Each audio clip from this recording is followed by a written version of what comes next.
Welcome back to the Meeting Mastery podcast. I'm your host, Ryan Frampton, the co-founder and CEO of SalesQ, and we have a super special guest with us today, Collin Stewart from Predictable Revenue, the CEO over there. If you haven't heard of Predictable Revenue, you've been living under a rock. Collin, welcome to the show. Thanks for having me on, Ryan. Good to see you. Yeah, absolutely. So, Collin, what we like to do on this show is really go over the harder stories of some of the top sales leaders and business leaders alike. And we always look at their LinkedIn profiles, follow their posts, and we see how did they go from account manager one day to now the CEO of Predictable Revenue. There must have been some adversity there, but everybody doesn't really get to see that. I'm curious, like, what are some moments in your career when you went from, again, account manager, IC, sales rep, to now leading one of the most influential organizations in sales? What are some of those moments for you? It's definitely a weird career jump to go from AE. It says account manager, but I was really an AE, a closer at a very large gas welding supply company. The LinkedIn story doesn't really tell it justice. Really, what I had done the last couple of roles was help companies either start a new division or start a division within a division. And so that's what I was doing at that last role was I'd grown a division from like none revenue to a couple $1 million in revenue. And then this big company snapped me up and said, "Hey, we want to do this." The context there, though, was I had already started working on starting what turned into Predictable Revenue.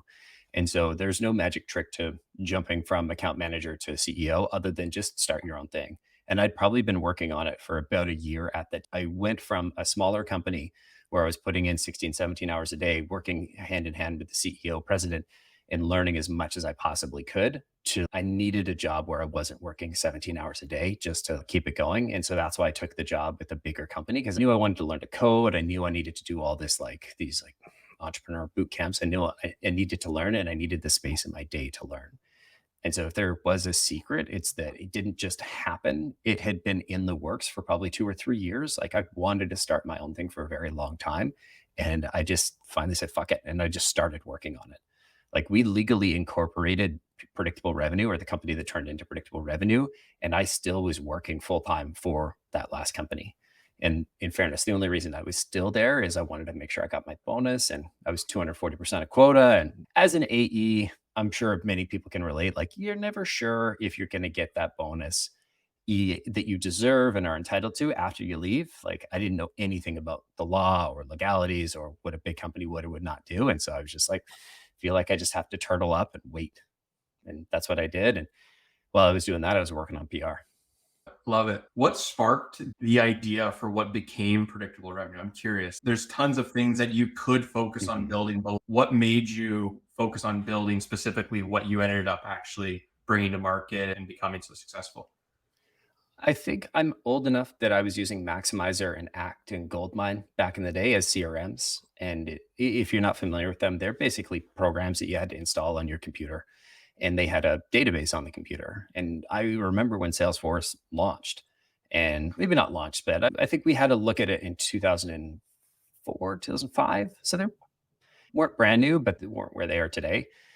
And I saw the trend coming that, hey, this is going to be an important thing, that this company is going to be the dominant force. And what I recognized was that when we went to Salesforce, what we lost in the CRM was the productivity tool nature of Act and Maximizer. Act, Maximizer, Goldmine, any of those that you installed on your computer, they were fast. They were productivity centers for an account executive, for a closer, for any kind of salesperson, anybody that managed anything. My grandfather used Maximizer. And so there's sales pedigree in the family. And when we went to Salesforce to do something that you could do in Maximizer in Salesforce cost 17 clicks and page refreshes.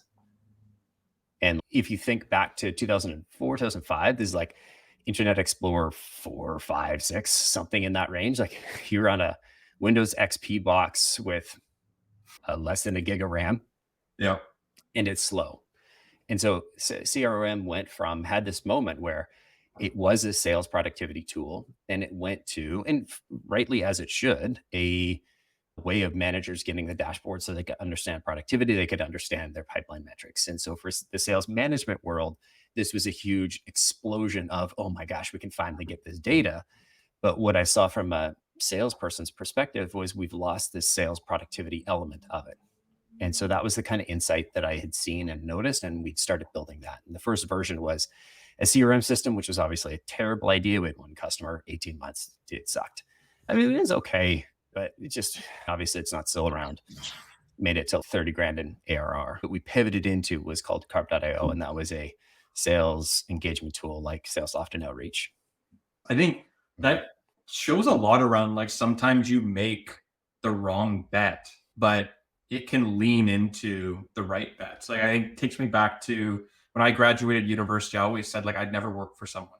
I did a marketing company that I started like doing advertising for real estate agents. Then I ended up moving to Thailand for a month or two to try to be like a Cool. digital nomad after reading Tim Ferriss's Power Work Week. Yeah, And yeah. I got fired from all my clients within 2 months because I took the wrong step and had the wrong thing in mind, which was maximizing my lifestyle.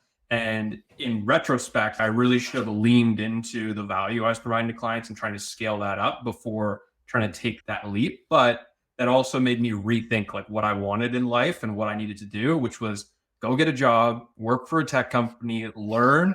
And now that success has propelled me like much, much further. And it sounds like a similar thing happened to you from an entrepreneurial front, which is like lean in, try to start solving problems. And you might not pick the right thing in the first place, but overall, that's going to lead you into a certain trajectory that's going to make you super successful. Yeah, I think I had the right insight, and I weaponized it, and I did the wrong things with it. Like even with Carb, we built a great tool.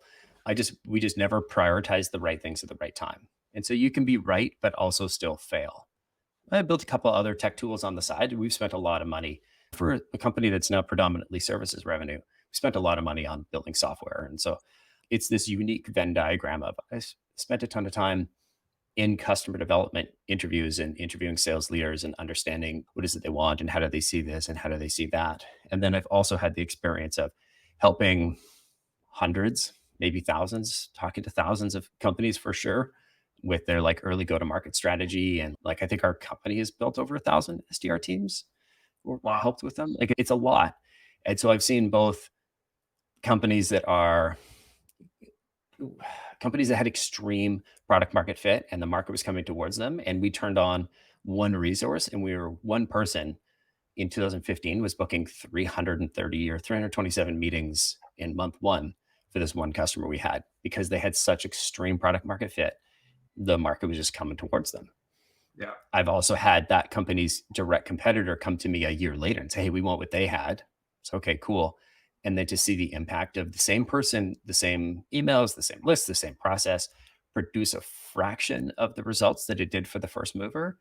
It's been a really interesting lesson in the importance of product market fit and whether or not the market is coming towards you or walking away from you. Because I think there's a number of things that sort of need to line up for that early sales growth to really explode and take off. And Yeah. yeah. No, that makes a ton of sense. I'm sure with the current climate, things are tough right now for a Mhm. lot of folks. I'm sure many of the folks that are having tough times as sellers at their organizations are reevaluating right now and being like, is now the time to make the jump and to do my own thing? Or is it time to shift companies that I'm working at to maybe find something that has more product market fit in this type of environment? What advice would you give to folks that are in that moment of reflection? Now is always the best time to start a company. I would say from what I understand of the fundraising climate, now is not a great time to be looking for a Series C or Series B. Yeah. But if you look at every kind of boom bust cycle we've had in the last whatever, the the recession or whatever you want to call what we're in right now is probably a great time. There are deals getting done. There is venture capital for the right companies that have good entrepreneurs that have insights on product market fit. Now is an amazing time. It's also a harder time because I think the last couple of years you could raise a ton with very little. Yeah. And so if you can raise, that's a really strong signal, I guess I would say. And if you are thinking about starting something and you are listening to a sales oriented podcast, I think the number one thing that I remember thinking was like, how do I find a tech co-founder? Yeah. And I think the thing I would, if to start again, I think the number one thing I would focus on is like, what is that insight? What is that gap in the market? What is that pain that I understand deeply because I have asked the questions, because I have done my customer development interviews, because I have gone out and done the work. And I don't just mean talking to a few friends and getting a couple commitments, going in and doing 200 interviews until you find a group of 30 people that all say, yes, what you're or like this is without unprompted, without you telling them what you're working on, saying my biggest problem is X, and that just happens to be what you're selling. And you ask, hey, how important is that to you? And they say 10. And how satisfied are you with how you're currently solving it? And you say one or two. Yeah. Like that to me is the only thing that really matters. And I had no problem finding a tech co-founder because I already had revenue. Because everybody wants to start a tech company, but nobody wants to do the work. And I had already done the work and I had a paying customer and I had this insight.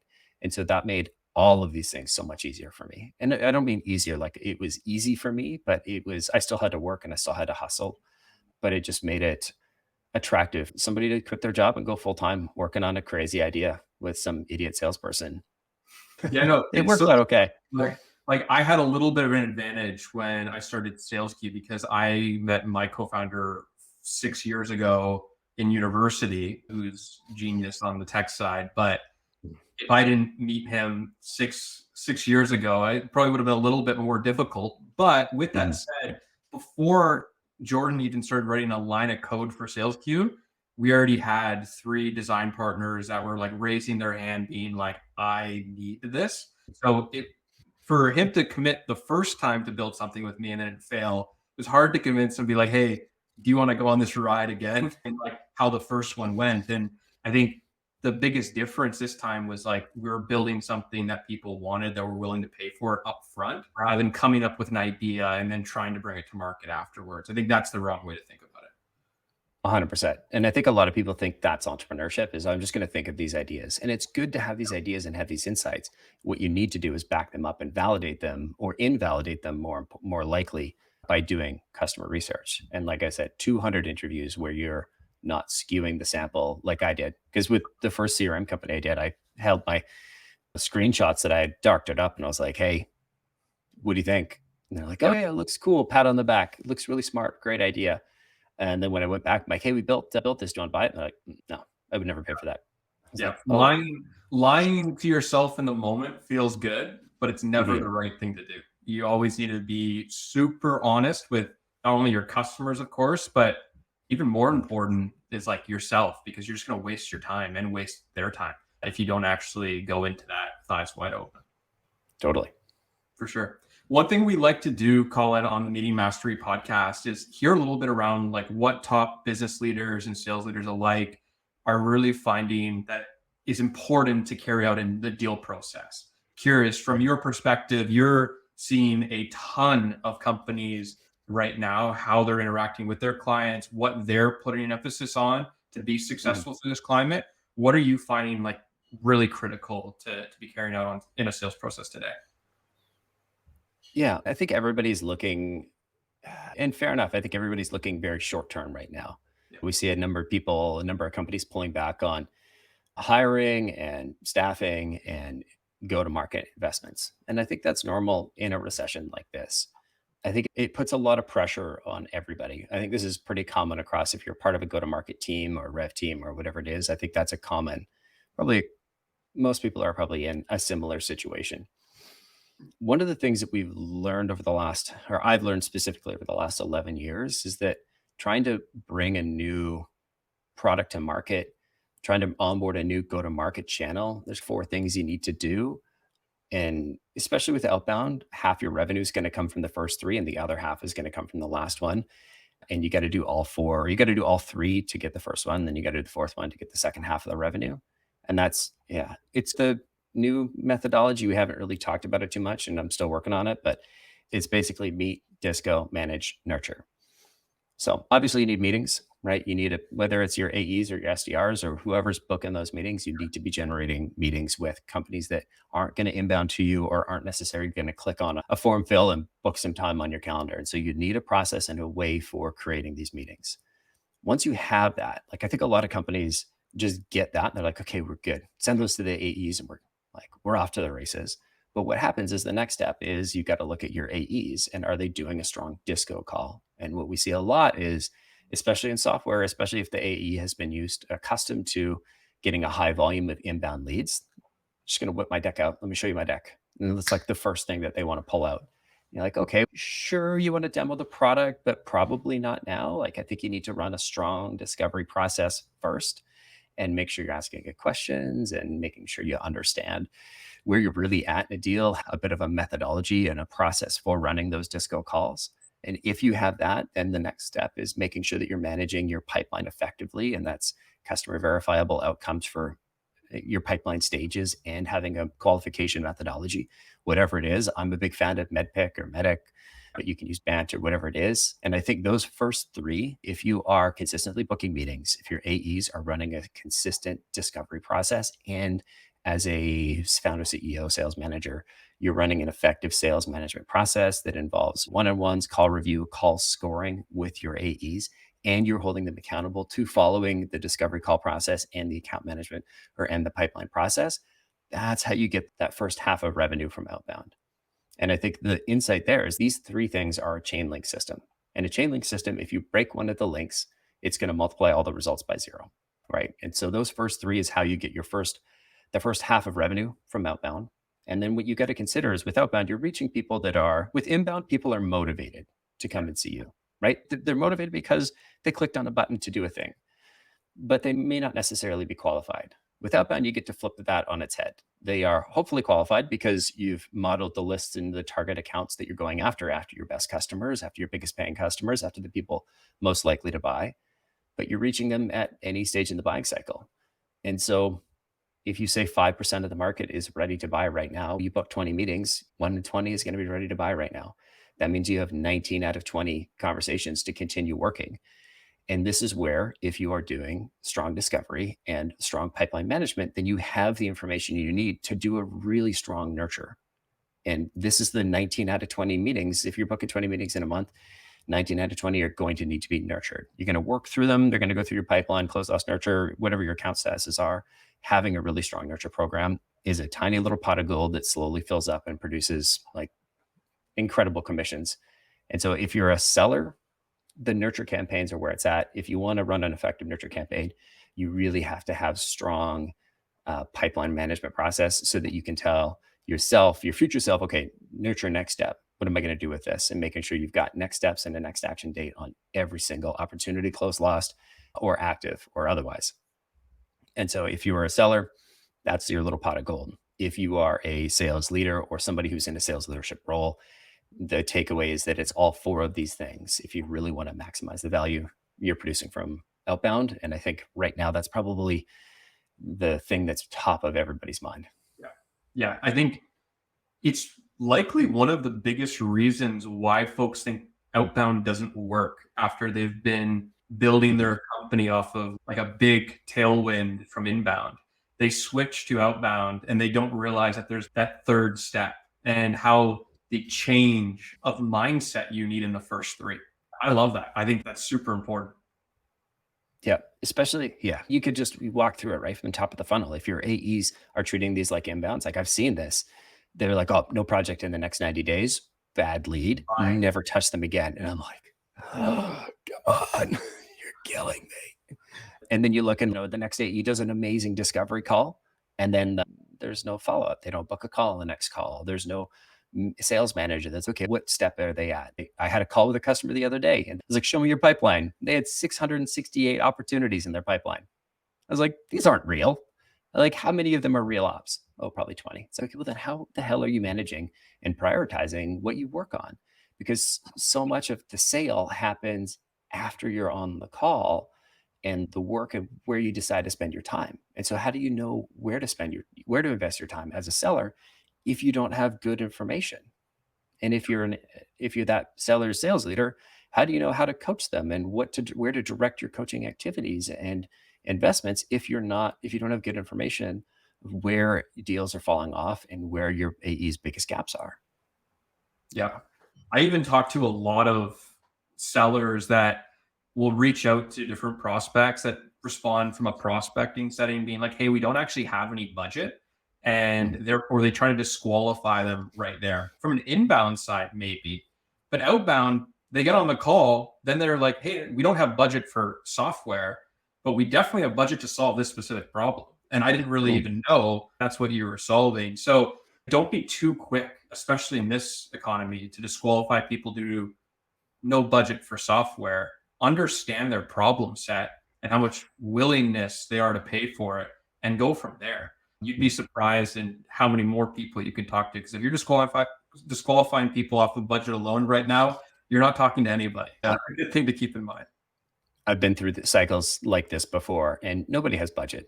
But if you could solve a real problem for somebody and make them money, of course there's a way, right? And to your point, if you're doing the discovery and you find that thing, this is going to be profitable for you. So it's not an OpEx hit. This is something that's going to produce a very quick ROI. And I think as a seller, understanding that and how that connects for your customers, if it does, then super critical. Yeah, exactly. Collin, really appreciate you taking the time to meet with me today and share your wisdom to everybody. Hope to talk to you soon. And thanks again for joining the podcast. Thanks for having me on. Watching call recordings on 2x speed is not only exhausting, but is also a waste of time for sales reps and leaders. With SalesQ, you can take concise notes with just a click of a button during your calls, so you can stay focused on the conversation. These notes are visible in real time, ensuring that you have all the critical information you need while it matters. After the call, the notes are automatically added to your CRM, providing your sales leader with all the information they need. Sales leaders no longer need to spend hours watching calls to identify if their coaching has been implemented. They can simply add feedback to SalesQ, and their sales team will be reminded in real time to execute on it. Sales reps can also submit evidence of their implementation of the feedback with just a click of a button, giving sales leaders an accurate picture of how the team was adopting their coaching. Want to help a specific rep improve? You can view calls where feedback was missed within your favorite call recording platform. Experience a more efficient way of managing your sales team with SalesQ.